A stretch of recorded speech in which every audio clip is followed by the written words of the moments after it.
Notre Dame men's lacrosse has one of the most storied histories in the sport. Since becoming the NCAA team in 1981, the Fighting Irish have made the national tournament 26 times. But up until last season, one thing was missing: a national championship. Then, on May 29, 2023, Notre Dame finally cleared that mountain. The Fighting Irish play like a champion today. Notre Dame with its first title in men's lacrosse. Entering the 2024 season, the Fighting Irish were in an unfamiliar position. Number 1 in preseason polls and reigning national champions. And with that, a target on its back. According to the Irish Tribune's lacrosse reporter Peter J. Mulroy, the Irish have seen the best version of their opponents this year. You know, you're not just going in there now as Notre Dame, as the perennial powers. You're going in there as Notre Dame, the perennial power and the defending national champion. Even with that, Notre Dame started the year in dominant fashion. ND won its first 2 matches against Cleveland State and Marquette by a combined 35 goals. Then, the unexpected happened. Shoots, scores the game winner for the Hoyas! And Georgetown has upset the number 1 team in the country. Notre Dame fell to Georgetown in overtime. It was the Fighting Irish's first loss since April of last year. But Mulroy says it was not too big of a concern for the team's season. I don't think you would necessarily, stressing over something of that magnitude, an 11-10 overtime loss to a team that's obviously going to get up to play the national champion. Since then, Notre Dame has shown why they are still ranked top 2 in the nation and are a title contender. The Fighting Irish have had 3 straight wins against Big Ten opponents, and in recent games they have showcased how well-rounded their roster is. Goalie Liam Entenmann is 5th in the nation in goals against average. Attackmen Jake Taylor and Pat Cavanaugh are at the head of the top-scoring offense in the nation, and the midfield helps Notre Dame control the pace just as they like. I mean, they spread the ball, and they are really hard to stop. Not just along that midfield, but especially when they are pushing it in deep in that the opposition zone. I think that's where the problems have come from most of the opponents. Now, Notre Dame enters a gauntlet of an ACC schedule, with number 6 Syracuse up first. Last year, the Fighting Irish rolled to a 4-2 conference record. They then beat Virginia and Duke in the NCAA semifinals and championship, respectively. When ND and SU faced off in the regular season, Notre Dame took control in the final quarter. A 12-11 fourth quarter lead turns into a 20-12 loss for Syracuse. The Orange had a shot, but at the end, it's the same old story. ND blows out SU. But this year, things are a little different. Both teams are ranked top 10 in the nation, and Syracuse owns the better wins, already having beat Johns Hopkins and Duke. But only one team will leave South Bend, Indiana, with a perfect conference record still intact. I think it's going to be a good one. I mean, if you're looking at the early weather reports, it's 50, 55, and sunny. So if you get that, I think you're in for a quintessential ACC lacrosse battle with 2 teams who are really going to make a run at this entire thing. Alex Burstein, WAER Sports.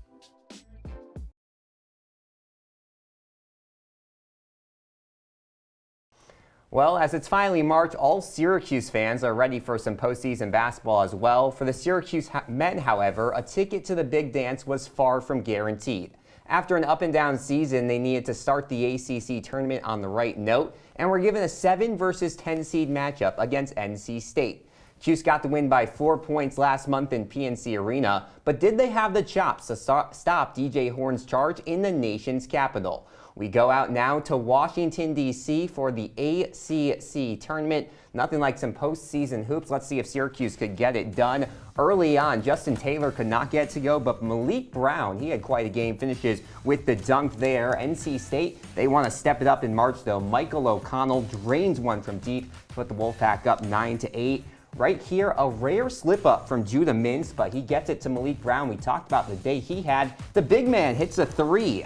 And that was tail of the first half, SU was feeling it from three. Quadir Copeland here, money from the outside.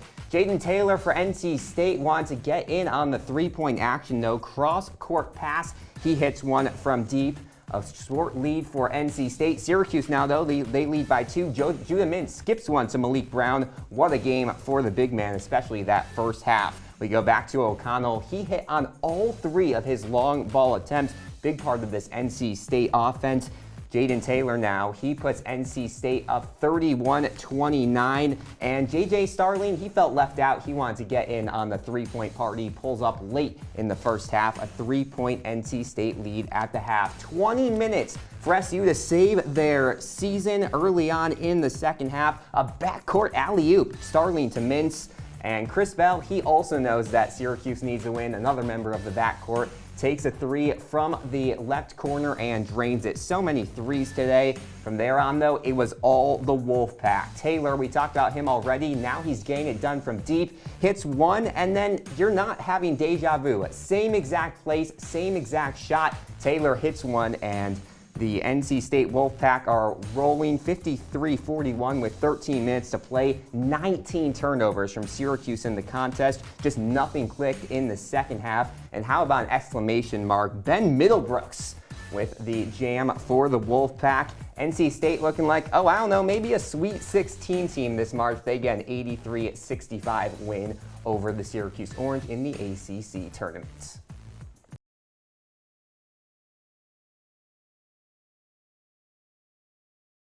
Of environments. Right now looking like we may see a low-scoring affair here tonight. Bartolai tries to get inside the paint, puts it off the backboard and in. 9-4 the score, 2:18 to go. Lane Tech with their second field goal of the night, the first for the junior. As easy to the basket is Fitch, and we said he's our player to watch here tonight. He already has 4 points. He just gets to the basket so easily. Fitch was doing that last year for this Brother Rice team, but he grew his shooting game as well. And Coach Thamus said that just makes him so much more comfortable on the court as Williams misses again from that corner. It's going to be Cosme in transition. Fitch tries to put up the 2, misses that, and Williams will get, oh, they're going to call a jump ball there with Williams falling to the ground, and Dylan Pepper is going to make his first appearance into the game for Bartolai. So it's Scantlebury, Pepper, Trevor Goodhart just came into the game as well. Shahid Solibo and Parker Williams on the court for Lane Tech. They're experimenting with a couple of different roster rotations.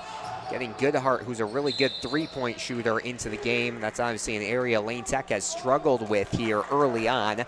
92 seconds left in the first frame of action. Thanks for joining us. Alex Burstein on the call here from Lane Gymnasium. 11-4 is your score. Just 2 made field goals for Lane. Solibo trying to make it 3. He can't, and the ball will go off him as he tried to grab his own rebound. Lane Tech has not had a lot of second chance opportunities so far today. They'd love to get a few more of those. Gonzalez brings it up the right side. He has a Radford offer. Will get more over this season and this offseason. The junior, one of the more skilled players in the area, as Cosme dances into the paint, out to Gonzalez. So the top 2 ball handlers, Fitch thinks about the shot, instead dishes it to Workman, who's standing right in front of the basket for 2. 13-4, almost a double-digit lead here for Brother Rice. Under a minute now to play. Trevor Goodhart gets it to Solibo. Solibo's played the entire first 8 of this one alongside Williams, as down low Scantlebury will get fouled, and they're going to give him 2 shots. Thought the referees were going to say that one was on the floor. Instead, it'll be Scantlebury returning to the line. 2 points on a layup earlier today for the big man for Lane Tech. He's been battling injury this season. Saw him miss a good chunk of December, returned against Chaminade, and then had a couple of really good games in the Hinsdale Central tourney. So he hits the first of 2.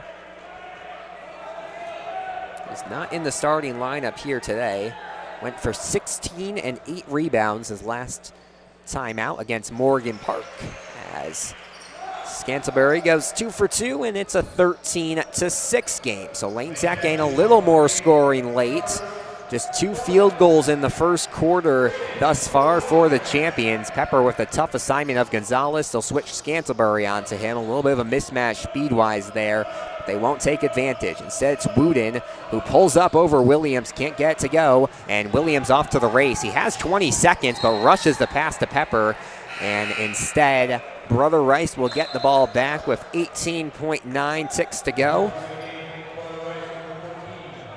KJ Morris comes into the game. The junior for Brother Rice gives Wooden a rest. And really, that's been the only position that's been up for grabs. The other 4 of Cosme, Gonzalez, Fitch, and Workman, as a jam there from Fitch, has been pretty steady here. We talked about this only being a 7-8-man rotation for Brother Rice. Down low, Scantlebury finds Williams. He drives in and will get blocked at the buzzer. 15-6 the score. Some struggle shooting early on for both of these squads, but Brother Rice finds their stroke late. They take a 9-point lead into the second frame. Don't go anywhere. You're watching Lane Tech basketball here on the Lane Tech Athletics YouTube channel.